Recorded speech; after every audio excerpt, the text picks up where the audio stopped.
दुनिया के नक्शे पर एक अलग शहर, जहां सब कुछ आज भी मानो रुका हुआ सा है। सब चल रहे हैं, लेकिन कहीं पहुंचने की जल्दी किसी को नहीं। खुद में ही खोए बस मानो बहे जा रहे हों। हनुमान जी जैसे कर्मठी व्यक्ति भी शहर में आकर लेटे हनुमान हो गए। कभी कभी मैं सोचता हूं कि कहीं हनुमान जी ने किसी विद्यार्थी के कमरे पर दाल भात चोखा तो नहीं ना खा लिया था, जो अलसिया के सो गए। माया है भैया इस शहर की।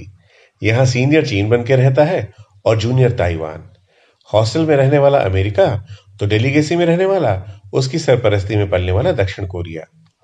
यहां रहकर आप कुछ सीख पाए या ना सीख पाए, डीलिंग बाजी और शानदार खाना बनाना जरूर सीख जाएंगे। और फेमिनिज्म के लिहाज से ये एक प्रगतिशील कदम है। दुनिया के किसी भी शहर में रहने वाला व्यक्ति अपने शहर और अपने विश्वविद्यालय को इतना याद नहीं करता होगा जितना कि इस शहर के लोग।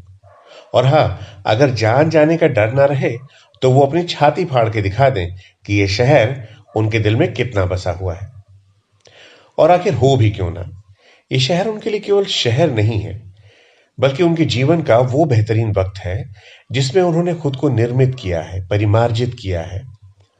यहां उन्हें वो लोग मिले हैं जिनके साथ उसने जिंदगी ना मिलेगी दोबारा देखकर स्पेन जाने और वहां हवाई जहाज से कूदने का वादा किया है। बुद्ध और महावीर स्वामी के स्तर तक जाकर जीवन को समझा है इसी शहर में। अपनों से दूर गैरों को अपना बनाकर जीने की कला पाई है इसी शहर से।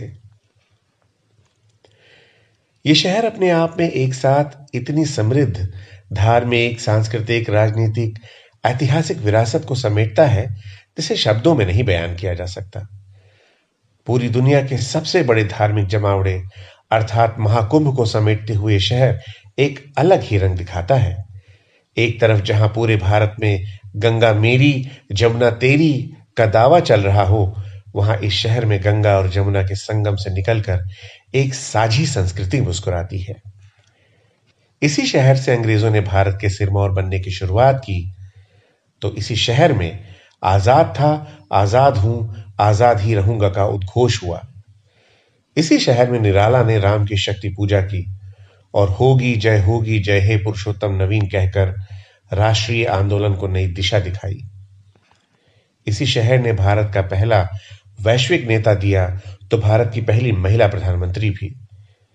इस शहर में फिराक के शेर गूंजे तो इसी शहर की छांव में छायावाद पला बढ़ा। इसी शहर की मधुशाला में मंदिर मस्जिद से परे हिंदू मुसलमान का मेल हुआ, तो इसी शहर में विश्वविद्यालय के किनारे किनारे चंदर और सुधा टहले थे। छात्र राजनीति का पाठ भी इसी शहर ने पहली बार देश को पढ़ाया। इसी शहर ने भारतीय क्रिकेट टीम को शानदार फील्डिंग का पाठ पढ़ाया, तो इसी शहर ने हॉकी का जादू कर दिया। मुझे ऐसा लगता है कि सर, सेटिंग, भौकाल जैसे शब्दों का आविष्कार भी इसी शहर में हुआ होगा। यहां की सुबह बिल्कुल ताजगी भरी है, जिसमें दही जलेबी का स्वाद घुला हुआ है। दोपहर बिल्कुल फ्राई दाल भात चोखा लपेटे अलसाई सी है। और शाम शाम रंगीनियत लिए हाथों में समसामयिकी थामे उत्साह से भरी हुई चाय में उबल रही चाय पत्ती की तरह है।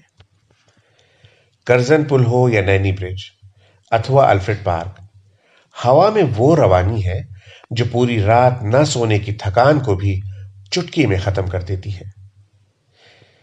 यहां की हवा में बौद्धिकता का आलम यह है कि यूनिवर्सिटी रोड पर किताब बेचने वाला भी 2 साल से मेडिकल की तैयारी करने वाले से ज्यादा किताबों के लेखकों का नाम जानता है। यूनियन हॉल से कल्लू कचौड़ी होते हुए नेत्राम की दुकान तक और वहां से लक्ष्मी चौराहे तक जो भीड़ में केवल कपार ही कपार दिख रहा है ना जनाब, उसे बस कपार समझने की गलती कभी मत करिएगा। क्योंकि इन्हीं साधारण से दिखने वाले बचे खुचे बालों को लिए कपार वालों में से देश की प्रगति के लिए आर्थिक सामाजिक नीतियों के निर्माण करता प्रशासक निकलेंगे। तेलियरगंज, गोविंदपुर, सलूरी, बघाड़ा, अल्लापुर, सोहबतियाबाग की भीड़ को कभी भी केवल जनसंख्या में वृद्धि करने वाली भीड़ समझने की गलती मत करिएगा। ये पकौड़ा तलने के लिए नहीं पैदा हुए हैं, वरन ये वो लोग हैं जिनके कंधे पर भारत अपनी स्वर्णिम यात्रा तय करेगा। ये मेरा शहर है, गुनाहों के देवता का शहर। उस तोड़ती पत्थर वाली का शहर है, मधुशाला का शहर है, नीरजा और दीपशिखा का शहर है। गंगा जमुना के संगम का शहर है, ये मेरा इलाहाबाद है। आलेख, चंद्रकांत पांडे।